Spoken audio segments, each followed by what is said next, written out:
Coming up, the secrets of business success are unlocked in one amazing book by Lesley Kaplan, which features some of the brightest women entrepreneurs around.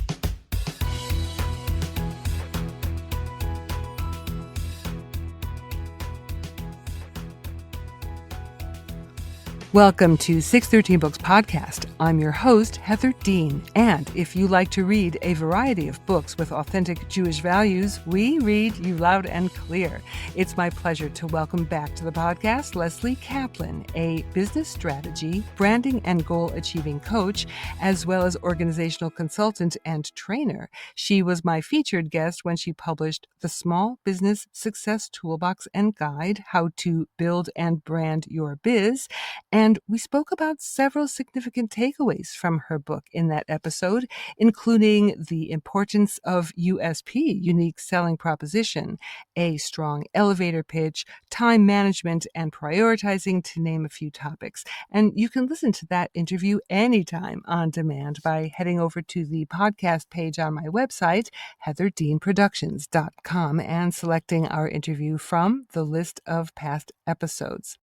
Lesley's informative and engaging follow-up book is called Power Talks with Women Entrepreneurs, a collection of inspiring success stories and secrets from women in business, which we will be talking about on this episode of 613 Books Podcast. With over 3 decades of experience in sales, development, branding, marketing, product creation, and running a product and service business, Lesley Kaplan has trained and coached hundreds of business owners and organizations worldwide to success. And before we discuss Power Talks with Women Entrepreneurs, if you are listening to this podcast before Wednesday, November 19th, 2025, there is a lot of excitement in the air about the 4th Jerusalem Business Conference all day on the 19th, presented by Lesley Kaplan. The link for tickets and all of the details about this not-to-be-missed conference are in the show notes of this episode. And without further ado, welcome back, Lesley Kaplan, to 613 Books Podcast. Thank you so much, Heather. It's wonderful to be here. Well, thank you very much for coming back. And before we speak about your wonderful book, Power Talks with Women Entrepreneurs, I have a couple of questions for you about the 4th Jerusalem Business Conference, especially for our listeners who might not be familiar with this very successful gathering. How would you describe it in general, its purpose and who it's geared to, and more specifically to this year's theme, Own Your Voice, Building Business and Community? Right, absolutely. So we're excited and super excited for it. It's taking place on November 19th at the Nefesh B'Nefesh campus. It's the 3rd year in a row that we're collaborating and partnering with Nefesh B'Nefesh, and the 4th year in a row, actually not in a row, some was before COVID, but 4th year with AECI. So this is a major event on the Anglo business calendar.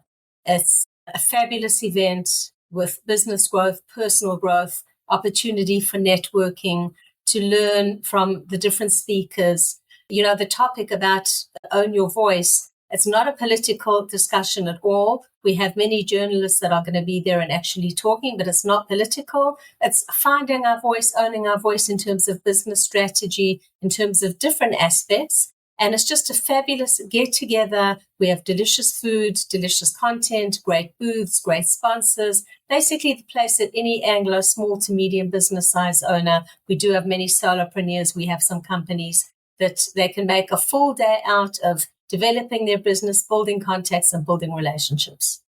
All right. Thank you for that description. I've attended in the past, and it's definitely worthwhile. I cannot tell you how many wonderful connections I've made and how many partnerships I have made and have seen others make as well. So it's a wonderful thing to Thank you. attend. And I just want to add that we are honored that yours truly, alias Heather Dean, will be participating and is on our panel this year as a moderator on our panel that we're running on podcasts and media. So we're very honored to have you with your years of expertise on this particular topic. Terrific. Great. Thank you for the opportunity. I can't wait to hear what I have to say, and especially the panelists. There are many dynamic presenters and also topics and opportunities for business owners, as I've said. And as you see it, I'm just wondering what sort of mindset or objective would you suggest that participants have on the day of the conference? A very good question. It's not just going to a conference where you're going to be sitting and listening to talks. That's not the aim. Yes, we have talks. It's well divided between free time for informal networking, for listening and growing ourselves and our businesses with some of the speakers. And we also have a 90-minute networking session where it'll be more formal networking. So that being said, you need to come with an open mind, with a mind of connecting, building relationships, positive attitude. Many people find it difficult to network, or they feel it uncomfortable to approach people, go up to people. So, let's grow, let's move beyond our comfort zone, set yourself a goal, even to speak to one or two people, and I promise you'll end up speaking to more. Positive attitude, good mindset, dress well professionally, come with your business cards. Yes, I'm still a big believer of business cards today, even though there's a lot of digital out there. And just come with the aim of meeting people, having fun, and growing yourself and your business. Thank you for that. Before we dabble into the secrets of success of some of the women featured in Power Talks with Women Entrepreneurs, I'm wondering if you would please read an excerpt from your book's introduction, which brings up the very topic of women-owned businesses and their dynamic life choices. Right, sure. Okay. Today, more than ever, women, and in particular, women in business, are taking on leadership roles, involving themselves in social responsibility, community impact, and advocacy, and are creating networks and organizations to support one another. The number of women-owned businesses has surged over the past few decades. Many are managing the challenges of running a business while raising a family, navigating the ongoing work-life balance. Most of the women whose stories I've shared are full-time business owners. Some have opted for partial retirement or are pursuing part-time ventures and activities. Either way, I salute them. Thank you for that. One of the things I really enjoy about this book is I think for any business owner, there will be golden nuggets throughout this book that they can glean from. Every one of these diverse business owners has something terrific to say. So I'm just wondering what inspired you to publish this book. Okay, very good question. Firstly, the book is divided up into 30 chapters, focusing on featuring 30 women, each one getting their own dedicated chapter, which means we really gave them the space to speak their mind, say what they wanted. When we interviewed them, or when I interviewed them, I gave them a larger amount of questions, and they could choose different questions that were more suitable to them within a framework. So why did I do this? Why did I go and take women in business, most of them actually living in Israel? There are some that live out of Israel, but the majority are living in Israel. Why did I take them? What was my aim of doing it? Firstly, I've been in business myself for almost 30 years. And one of the things I'm very passionate about, and this is also a sign of why I started my podcast, which is Monday Motivation Spotlight Podcast, which features women and men in business, giving them exposure. So I'm very passionate about giving business owners a platform, helping them build, helping them empower themselves, and giving them a space to actually express themselves too. That's number one. Being a woman in business myself, this is something that I'm very passionate about. That being said, in addition to wanting to empower and give women in business here on this is Power Talks with Women Entrepreneurs, a platform is that starting a business is not easy. Starting and maintaining a business is even harder. And as we know, so many businesses fail. According to the latest US statistics, there are something like 80% of businesses who succeed after 1 year, which means that 20% of businesses fail. And as the years go on, then more and more do fail. So there's a statistic that those that can make it to 5 years have a great chance of succeeding. So when you start a business, not everyone comes well informed. Yes, we're going to make our own mistakes. And the best way in some ways is actually to make our own mistakes. That being said, if we can learn from other people's mistakes and learn from their challenges and learn from their strengths and learn from their success points, I think it can help set up people in business, in this particular case, women, but this book is open to men and women to read. I'm sure there are many men that would also find this interesting, that can help learn from some of the mistakes people made, help learn from some of the successes. And that way we can have more successful businesses, because small businesses today contribute such a wide amount and a vast amount to the economy in so many different ways, whether you're a product business, whether you're a service-oriented business, and many are employing other people. So we're just contributing so much to the economy. I wanted to find a way, and to try find a way, besides my other methods, of helping business owners succeed as much as possible by learning from others, by giving exposure. And the truth is, I would have loved myself when I started my business if I had had a lot of these pointers and actual places to learn from, which I didn't. Yes, there were many books on the market, different kind of things, but we're in a different world today than we were 30 years ago. So those were all reasons for me wanting to start and write this particular book. Right. As you're saying this, I'm thinking also about your first book. That's the kind of book that I think most people also would have wanted, your toolbox and guide. I mean, you could say the formal title, because I think it also is important to mention that that's the sort of book also people who are even just thinking of starting a business, or, the nice thing about your first book is it's wherever you are on your business journey. But there's just such a wealth of information and ways to stay organized with your new business. So remind us of the title, the full title. Right. The full title is Small Business Success Toolbox and Guide, How to Build and Brand Your Biz, which is really literally like having your own, let's call it Bible, or your guide or your toolbox next to you to accompany you through different stages of your business. It's aimed at not only new business owners, also experienced business owners. And that was more my take, my point of view, with many, many tips, many checklists, original checklists, and ways to continually track your business. The second book that we're featuring now is very different, because it was interviewing and hearing from other people, which is something else that we can all learn from other people. And you can identify with these people too. They're all very identifiable, approachable. Yes, I also think as informative and fun as it would be to discuss the entrepreneurial paths of each of the 30 women highlighted in Power Talks with Women Entrepreneurs. Well, time limitations mean that just a few will be highlighted in our discussion. And that's even more reason for our listeners to buy their own copy of this book and take the time to read and absorb the business and life lessons from each woman. And I'd like to begin with Debbie Sasson, someone I've interviewed on another podcast, who will also be one of the business leaders on the panel at the 4th Jerusalem Business Conference. On page 92 of Power Talks with Women Entrepreneurs, Debbie says that, quote, success is not a destination, it's a process, end quote.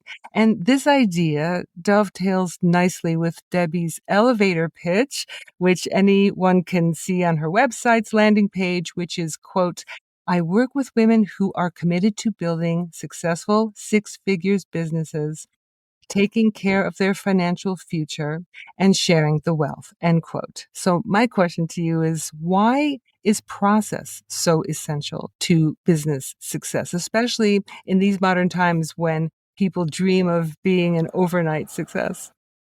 Okay, very, very important question, because as we know, many business owners start off and aren't fully aware of all the potholes and the pitfalls that exist when starting a business. And many of them do not have the staying power to see it through and to see through all the challenges. So like another word for, in some ways, for processes is journey. I like to say, when we put into our car the destination where we want to go in the ways, it's not only about just getting to there, but it's also about the best route to get there. Okay, you can go the one way, you can go the other way. The one may take you 5 minutes more, but it's 1 kilometer less. But there's different ways to get there. And let's compare the word journey to the process. And the same thing appears to running a business. That when you run a business, it's little steps.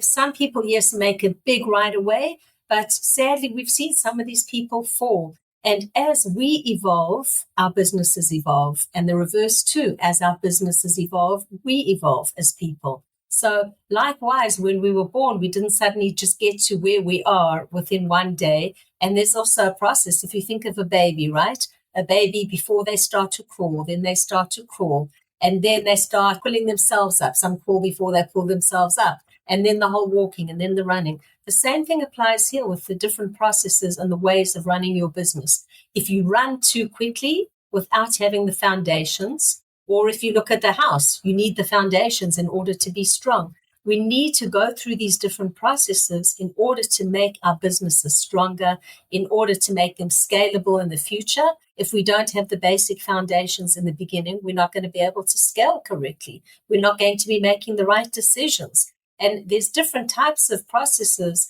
that we go along, and the entire process, whether it's operational things, whether it's marketing things, it's a period of growth. And our businesses are part of us, and we are part of the business, especially for solopreneurs, that we develop, we evolve. And that's why the process is so important, because it's the journey which can make the big difference of our overall success. Not just the first measure of success, not just the first client, but are we able to maintain clients? I remember in the very beginning when I started my business, and someone once asked me, are you getting repeat clients? And thank God, Baruch Hashem, the answer was yes. And that's a sign of a good process as well, because we all know that it's easier and costs less money to actually onboard a repeat client than to onboard a new client. And that's something that's all part of the process and comes with time, with wisdom, and by operating our businesses correctly. Yeah, terrific. Thank you for that. I would also like to speak about financial planner Rivka Leibowitz, whose business and brand, Living Financially Smarter, is a lifeline for many Anglos who live in Israel. And she tells a story that might shock some readers about why she chose to become a business owner. She says, I was a banker before. The guy I trained became my boss. When I asked why someone with no experience was promoted when they were happy with me, Rivka says, I was told it was because women just want to be in the kitchen. Really, in the 21st century, someone actually told me that, end quote. Rivka also adds, quote, that's why I left, but why I chose to become a business owner were the perks that to me outweigh any downside, the ability to build something that can truly help, end quote. So, Lesley, based on what you hear, is the women in the kitchen and other politically incorrect remarks a rarity these days? And also, is it a frequent occurrence that rudeness as well as a toxic workplace are often the catalyst that drives people to pivot and become business owners? Okay, very interesting. Thankfully, I think that this concept has died down quite a lot. There may be communities and maybe countries where women are still expected to be the classic barefoot and in the kitchen. But thank God, Baruch Hashem, we've advanced so much over the years. Women in leadership roles, women in so many high roles that make such a big, big difference to the running of the company. Not just from the practical point of view, but also with their emotional intelligence and everything else that comes with it. So that may have happened many, many years ago. I won't say it could never happen, or you won't have the isolated comment thrown in here and there, but we still see, that being said, that there are still many challenges for women in society today. Personally, if you ask me, I don't like, for example, when in the Knesset, they allocate X amount of spots for women. I think women are, so many today are actually deserving of the spots and shouldn't be just given it because of like a number to fulfill. I don't like that concept. So I believe that we've proved ourselves over the years enough. And as we advance, so many women are in high tech, in just almost every single profession, that thank God that concept is one by one not as strong as it was before. And I believe we're also enhancing and empowering our children to think and believe positively that we can actually do anything we set our minds to as well. In terms of a reason to start a business, I haven't come across too many people that have had that reason for starting, but of course, everyone has different reasons for starting. Most people that want to start their business, or that do start their business, and certainly the women and the men that I've come across, are for 2 or 3 main reasons. Number one is they have an idea, they have a passion, or they have something that they want to follow or fulfill, an idea, or being an entrepreneur that either haven't seen exists in the market, or something that they're passionate about that they would like to bring a different take to the market. And it gives them also the flexibility to be their own bosses, which is great that we're not having to work the classic 8 or 9 to 5 type of job. That's also changed a lot now over the years with COVID and with people working hybrid. But we all know that being your own boss, on the one hand, yes, does give us flexibility. On the other hand, most business owners and entrepreneurs do work a lot harder on average than the employee because it's their own business. So those are just two of some of the reasons that people decide to do or to start their own business. And many of them, I will say, not necessarily women that I interviewed in the book, but some people start their own business by default. The fact that they were retrenched from a job, they weren't able to find another position, and they find this great idea or had this great idea, and that's given them the courage to actually say, well, I've got nothing to lose. I'm not employed anyway, so let me try do it and start it. It may not be enough to sustain it because there's a lot more that goes into maintaining a business, but that could often be a reason for starting it. Right. Very nicely put. It sort of resonates with the next person I'd like to discuss, who I don't think necessarily, based on what I've read in your book, that she started this because of a passion on the topic, because she says that she probably would think again before going into this particular line of work. But she's so talented and driven and innovative. This is the great Zoe Bermont, the founder of Social Media. And this chapter stands out for me because of her drive, her honesty, and her humor. Zoe has built an exceptional tech business-to-business social media agency which focuses on her clients' visibility and credibility on social media. And I can say firsthand that her public speaking presentations add incredible value, and her personality is delightfully unpretentious. So, first of all, on page 35, she tells us her mantra, and this is mistakes happen, don't make them habits. I love this. And on the pages before this mantra, she gives some examples of on the job learning experiences and resilience. While there is the potential for satisfaction and profits, as you mentioned, for many business owners, and Zoe's company is indeed well respected. And I appreciate Zoe's gutsy honesty about what she dislikes about running her own business. And she says, quote, cash flow management and chasing stupid clients who don't pay on time, end quote. And when you asked Zoe about her biggest business regret or decision, and she said that, quote, I made some dumb hires, but this is how we learn, end quote. And about learning, Zoe's chapter concludes with this thought, quote, noticing the negative is our default as human beings. That just means we must work a lot harder to notice the positive. It helps me to write down my wins, my small gains, and things I'm grateful for. So my question to you is, owning a business is serious business. And I'm reminded by something that actually you said, Lesley, in chapter 30, the chapter about your own entrepreneurial journey. You said, quote, I am resilient when something doesn't initially work out, and I bounce back quickly. I identify a need and then work on finding a solution for it, end quote. So for our listeners who either own a business or work for someone else, what is the key, Lesley, to bouncing back quickly during those times when professionals experience bumps in the road or other disappointments? All right, very important question. We all make mistakes. That's how we grow.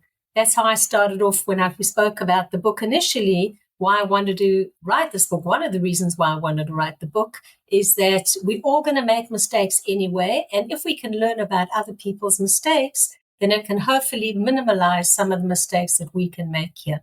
That being said, we're going to make mistakes anyway, no matter how long you've been in business and no matter how many books you read about other people's stories. What makes it important, though, is number one, our positive attitude about how we approach those mistakes. Do we see it, for example, as a stepping stone that's going to help us get to the next level, or that we're sinking in between those stones? That's number one. Number two, it's super important how long it's going to take us to bounce back. And the resilience factor is so important. I'm not sure if you're familiar with the book Peaks and Valleys. I may have mentioned it before on a previous podcast, but Peaks and Valleys by Spencer Johnson. He writes a great book. A lot of people would think it sounds child-oriented, the book, but it's got some very, very important messages, and many people use it. I run a whole workshop on it as well. That one of the things that it teaches us is, yes, it's inevitable. We're all going to have those peaks, and some of us are going to fall into the valleys, and we're going to have some plateaus as well. And what we do at each stage will determine how we move forward and the next stage, which is related to your question on resilience. So if we're in that valley for too long and we don't start climbing, then it's going to take us longer and our business will likely be less successful. And we all have traumas in our life. We all have dramas in our life. And it's probably unavoidable. Some of them, we don't plan these things, but that is the way the world goes. That is the way life goes. No one guaranteed that everything was going to be super smooth sailing. How we handle it is how company is going to grow, our business is going to grow, and how we are going to evolve as a person. You mentioned earlier also about strengths, weaknesses. We need to look at our strengths and our weaknesses. And it's also well known, by the way, that if a person works in the area of their strengths, that they're obviously, and it makes sense, of course, it's a no-brainer, that it makes sense that we're setting ourselves up more for success. If we're dealing with certain tasks and activities that are focusing on our weaknesses, then obviously things are going to be slower and we could potentially be setting ourselves up for failure, which is why it's very advantageous for business owners. It doesn't mean that we have to know everything and do everything. It means that we need to know who to outsource to, or in the case of hiring staff, hiring the correct person. Very often we make a mistake with our hiring procedures because, like with anything in life, and that's okay, we need to know when to let go at the appropriate time. So it's all about looking at the big picture, focusing on our strengths and trying to prep ourselves up as quickly as possible when we do make a mistake, when we do fall, but to learn from those events, because at the end of the day, that's how we're going to grow quicker and become better all-round people than if it was smooth sailing all the way and then suddenly you hit that very deep plunge, which no one wants. So many great points. Several of the women entrepreneurs in this book juggle a number of businesses and other initiatives by choice, and one such person is Toby Klein Greenwald. The list of Toby's professional and other credits, as well as the awards she's won so far, literally fill page 71 of Power Talks with Women Entrepreneurs.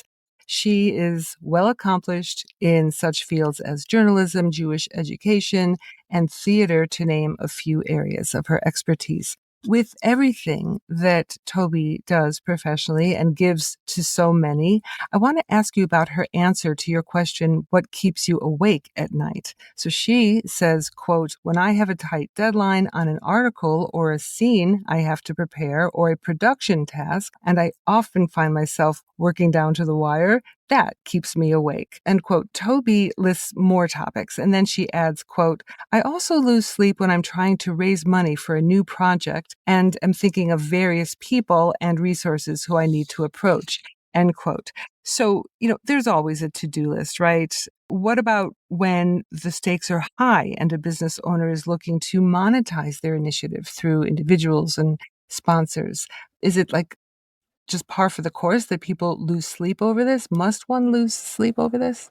Okay, very interesting question. And I think from woman to woman, we know that women tend to be warriors. They overthink things. We multitask, so we've always got things on our minds. Very often men are able to switch off more. It doesn't mean that men don't have sleepless nights, but I know that as a woman, and you're a woman, I think that's something that we can all identify with it. For various reasons, either we're worried or concerned about something, whether it's business-oriented or something to do with the family, or whether we've just got so many things on our mind that we're busy processing so many things at nighttime that we just don't let it go. I know in the olden days, before cell phones, I used to have a pen and paper next to my bed, and it would actually allow me to sleep better at nighttime when I wrote something down. And then as cell phones evolved, so very often, even when the lights are off, I'm picking up my phone just to give myself a reminder of something. And once I let it go, once I let it out my system, then I'm able to sleep better at night. So whether it's overload and us just trying to do so many things at once, or whether it's worrying about something, I think it is a very natural phenomenon. It's something that I think most people have, not only business owners. And is there a solution for it? Yeah, there are many solutions for it. Not all of them will work for everyone. And one of the things I think too, and this, studies have shown too, many of us, I know I'm guilty of this for sure, is that many of us go from a screen, whether it's a computer screen, a TV screen, the cell phone screen, straight to going to bed instead of giving ourselves downtime to actually just wind down, a bit of music, that glass of wine and the classic movies and other things, or reading a good book. I used to read more books before I went to bed. Actually, now I have my scribe, so I do often read before then. But that's another reason why people do lose sleep, is just not switching off from the digital. But it's something that happens. And yes, we have to try minimize it as much as possible and understand and know the reasons and try correct them once we do understand. It's like anything. Once we can track something, we can know how to fix or correct it. But if we're not tracking it correctly, then we won't know the solution.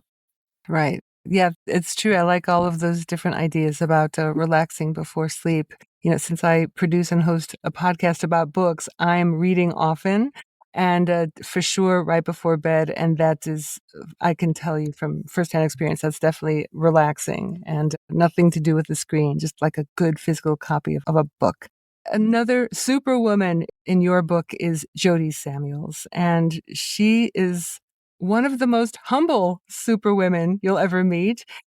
In addition to organizing events for every demographic in the Jewish world you can think of, with a dedicated soft spot for those who serve in the IDF, but there are many others, she is a master networker, business consultant, and inclusivity advocate. And one of Jody's top tips for entrepreneurs and business women is on page 142, and that is to keep learning every day. For example, reading biographies of entrepreneurs. This is what she loves to do. So, Lesley, what books come to mind that you would recommend in addition to Peaks and Valleys for business owners?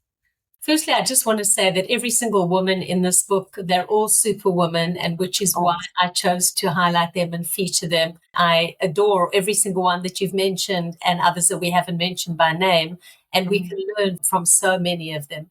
So I'm also a very avid believer of ongoing learning, ongoing development, not only personally, but also in terms of our business.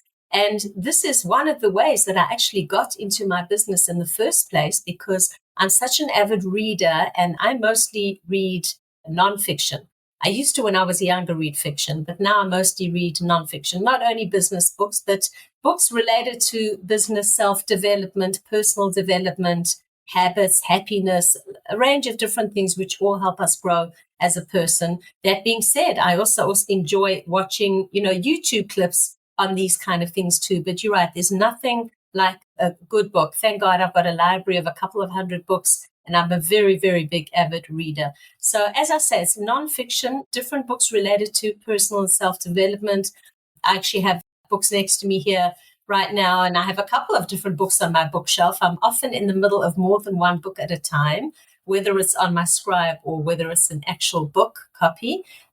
One of them that comes to mind is it's not a new book, it's by Gretchen Rubin. It's called Better Than Before, Mastering the Habits of Our Everyday Lives. And I think that's something that we can really, really learn from.